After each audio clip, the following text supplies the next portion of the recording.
Haven't done an update in quite a while. Definitely have lots to update. So the first one, a lot of the health stuff that I was dealing with, the deviated septum surgery that I had in December, has worked quite well. I went from like dropping to 87% at night to only dropping like 93, 94%.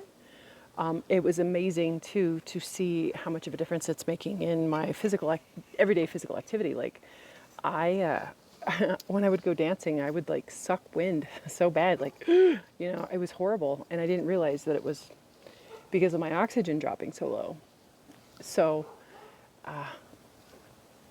how incredible is that to, be able to breathe?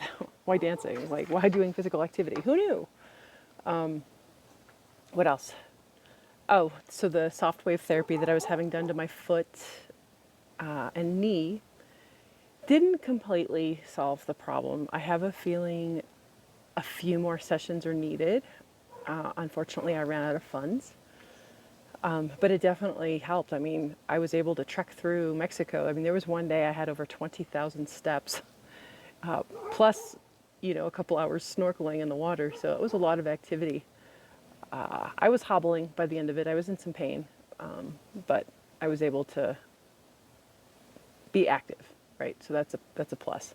I'm still in some pain, but it's not as bad as it was. And I'm hoping that the sessions that we did do will continue to work upon themselves and over time heal the inflammation, the torn tendons, the plantar fasciitis, all the fun stuff.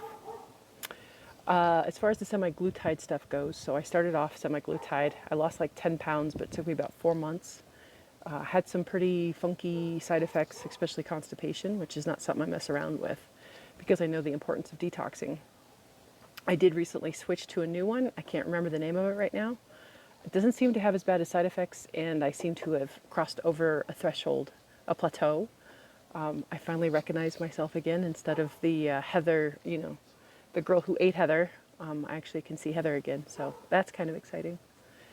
It's been weird with social media lately because for the longest time, I knew who I was. I was the Lyme boss, or I was the renegade health boss. I talked about Lyme disease and mental health and detoxification, and now I've switched gears with working with Dr. Jen and cancer, breast cancer especially. And I'm not one to just throw stuff out there just to throw stuff out there. So with my whole life getting dumped upside down the way that it has since December, I've been just kind of quiet and trying to figure out my footing. I know I'll be back to like full power again soon. I'm starting to feel myself come back online again, but it's the struggle's been real. And I haven't even been able to make heads or tails out of thoughts, let alone try to be inspiring or put something out there.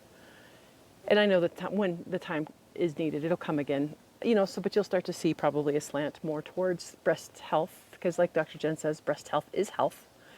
And when you learn the type of things that she teaches in her groups, it doesn't matter what you have: Lyme disease, diabetes, breast cancer, Alzheimer's. Once you get those foundations laid down, it doesn't matter what the diagnosis is. So that's about it in a nutshell. Thanks for your support. Thanks for following along. This has been a really, really, really tough chapter, all at once, very intense.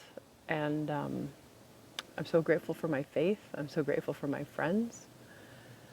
So grateful for my curious, courageous attitude, because there really is no good or bad experiences, just lessons, just information. And I'm choosing to look at things through love, the lens of love instead of fear. And, just seeing how magical life really can be. Stay tuned.